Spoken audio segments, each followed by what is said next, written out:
हा, आता त्याचा पहिला नियम काय आहे, जर स्टेटमेंट जे काही स्टेटमेंट आहे सेंटेन्स आहे ते जर पॉझिटिव्ह असेल तर त्याचा क्वेश्चन टॅग तुम्हाला काय करायचं आहे, निगेटिव्ह करायचं आहे. आणि जर निगेटिव्ह सेंटेन्स असेल तर त्याचा क्वेश्चन टॅग तुम्हाला पॉझिटिव्ह करायचा आहे.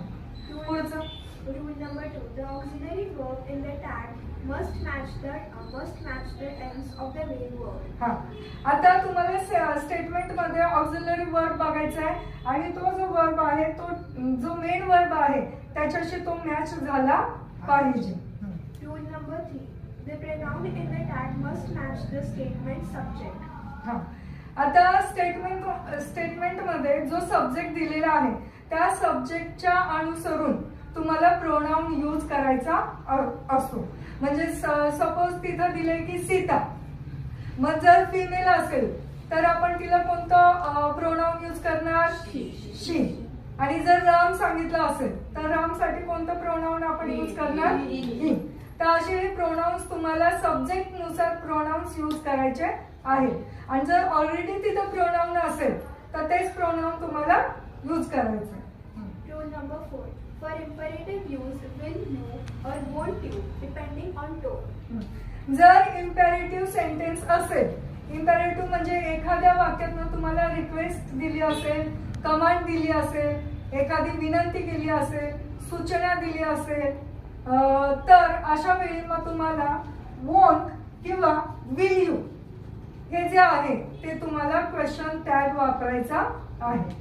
Rule number 5. For let's always use shall be. जे स्टेटमेंट्स लेट्स ने स्टार्ट होतात, जे स्टेटमेंटला लेट्स ने वाक्याची सुरुवात होती तिथं तुम्हाला कंपल्सरी शाल बी हे हा क्वेश्चन टॅग लावायचा आहे. Rule number 6. With I am use aren't.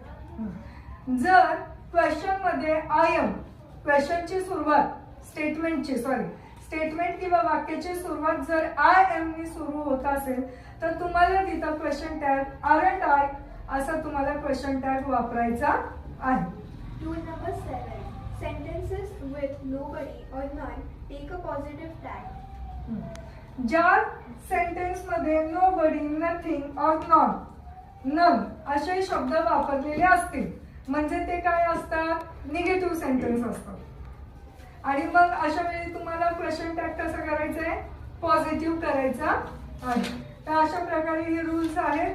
हे रूल्स आधी समजून घ्या तुम्ही, त्याच्यानंतर आपण काय करणार आहे, एक क्वेश्चन टॅगचे काही एक्झाम्पल्स आहेत ते एक्झाम्पल्स बघूया. ठीक आहे.